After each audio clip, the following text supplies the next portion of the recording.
So in this video, let's talk about the quality of fats on a ketogenic diet, okay? So typically on a ketogenic diet, we want between 65 to 75% of the total calories being fat. But we need to talk about the quality of fats because an average American consumes a ratio of omega-3 to omega-6, 1 to 16, very heavy on the omega-6, very low on the omega-3. Now, as far as the ratios go, some people say you need a 1-to-1 ratio, 1-to-2 ratio, 1-to-3. Here's my thought on that. It is true that if you're really heavy on the omega-6, you're going to have more inflammatory conditions, but it's very, very time-consuming and probably frustrating if you have to do these calculations all day long to try to figure out your ratios.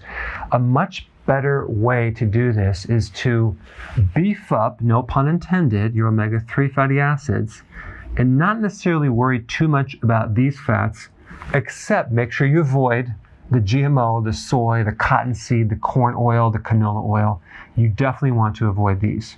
Now, regarding the fats in seeds and nuts, yes, most of them are very heavy on the 6, but there's other benefits, other nutrients in seeds and nuts that we're going to talk about.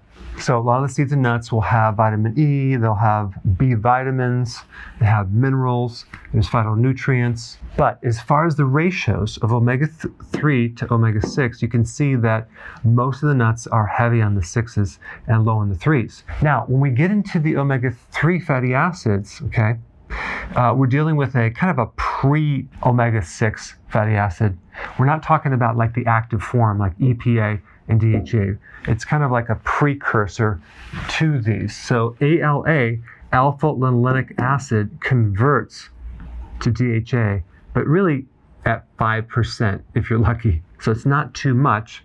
So as we go down the list, you'll see almonds, 1 ounce, 0.002, then omega-6, 3.4. So you can see it's a lot heavier on the 6, actually a lot heavier if you do the math. Cashews, 0.017 to 2.2, heavy on the omega-6. Chia, 4.9 omega-3 fatty acids to 1.6. So this is a lot heavier on omega-3. Same thing with flax, 6.4 to 1.7. Pecans, 0.28 to 5.8. Pistachios, you can see it's low to higher. Pumpkin, same thing. Sunflower, same thing. Okay, walnuts, we got 2.5 to 10. So even though the ratios are heavier on the 6, walnut has the highest omega-3 of any of the nuts.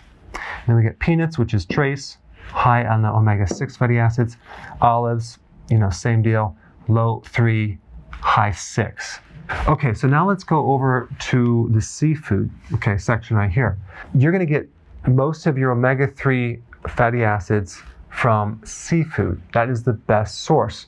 And I'm going to recommend to at least get 1 gram to possibly 2 grams of omega-3 fatty acids per day. Now, I should also add EPA to this right here because we want collectively both of these to total 1 to 2 grams per day, ideally. Because if we focus on the omega-3 fatty acids, you don't really have to worry too much about the omega-6 as long as you're not doing these down here, okay? All right, so now let's go into the specifics. Okay, salmon, EPA, 0.62, okay, grams. DHA, 1.1 gram. That's 3 ounces of salmon. So this is pretty high. So salmon has high amounts of DHA. So salmon would be very, very good on the ketogenic diet. One thing I realized that I don't have on here is salmon oil. One of the problems with salmon oil is that most of the time it's farm raised, okay? So you never want to consume salmon oil if it's farm raised. You want to do the wild caught. But salmon oil has even more DHA than the cod liver oil. But salmon itself has good amounts. Okay, crab, 0.26, and then 0.11 DHA. And it has some, not terribly large amounts, but it has some. Canned tuna, 0.08 to 0.24. Anchovy, 0.6 to 0.9. So anchovies are pretty high in DHA. Mackerel, 0.6 to 0.9. Again, mackerel's a really good source. Salmon pink can, 0.9, 0.8. This is a really good source as well. Sardines, 0.5 and 0.5. Not bad. Not bad at all. Of course, always get wild caught. Cod liver oil, one of my favorites, 0.6 to 0.5.